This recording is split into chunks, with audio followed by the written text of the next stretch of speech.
नागपंचमी की रात जब शिवलिंग पर फुफकारा एक सर्प। सावन का महीना था, पूरा गांव शिवभक्ति में डूबा हुआ था। हर ओर हर हर महादेव का जयकारा गूंज रहा था। पेड़ों पर लटकते कांवड़ियों के झंडे, मंदिरों में गूंजती घंटियां और भक्तों की लंबी कतारें, जैसे स्वर्ग उतर आया हो पृथ्वी पर। उस गांव के किनारे एक पुराना शिव मंदिर था, त्रिनेत्रेश्वर महादेव। वहां सदियों से लोग मानते आए थे कि सावन की नागपंचमी की रात स्वयं नागराज भगवान शिव को प्रणाम करने आते हैं, पर किसी ने कभी देखा नहीं, बस सुना था। मंदिर के गर्भगृह से आती रहस्यमयी सर्प की फुफकार। उसी गांव में एक गरीब ब्राह्मण था, पीताम्बर उसकी एक ही पहचान थी, अखंड शिवभक्ति। दिन रात ओम नमः शिवाय का जप, उपवास, सेवा पर। जीवन में दरिद्रता, बीमारी और अकेलापन था, लेकिन उसे एक ही विश्वास था, मेरा दुख शिव की इच्छा है और जब वे चाहेंगे तो मुझे उबार लेंगे। पीताम्बर हर साल सावन में शिवलिंग पर दूध, बेलपत्र और गंगाजल चढ़ाता, पर इस साल वह बहुत बीमार था। फिर भी नागपंचमी की रात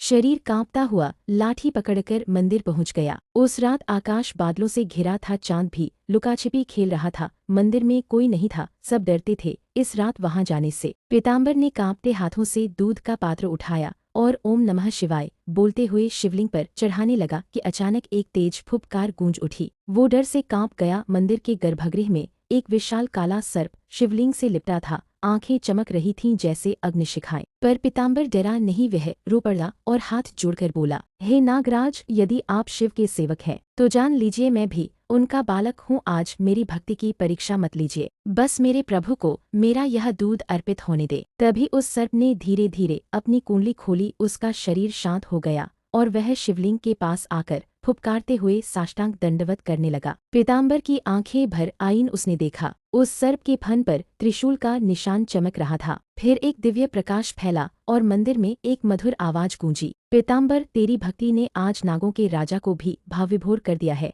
ये स्वयं वासुकी है, मेरे शेष परिधान, आज से तेरे सारे दुख समाप्त। अगली सुबह जब लोग मंदिर पहुंचे तो पीताम्बर तेजस्वी रूप में बैठा था, बिल्कुल स्वस्थ, चेहरे पर दिव्य तेज। मंदिर में शिवलिंग पर दूध चढ़ा हुआ था और पास में एक नागमणि चमक रही थी जो किसी ने नहीं रखी थी। लोगों ने पीताम्बर को घेर लिया। वह मुस्कुराते हुए सिर्फ इतना बोला, जिसे शिव अपना मान ले उसे फिर किससे डर। इस कहानी से हमें यह सीख मिलती है कि भक्ति जब सच्ची होती है तो डर भी चरणों में झुकता है, और जब इंसान हृदय से पुकारता है तो देवता स्वयं आकर उत्तर देते हैं।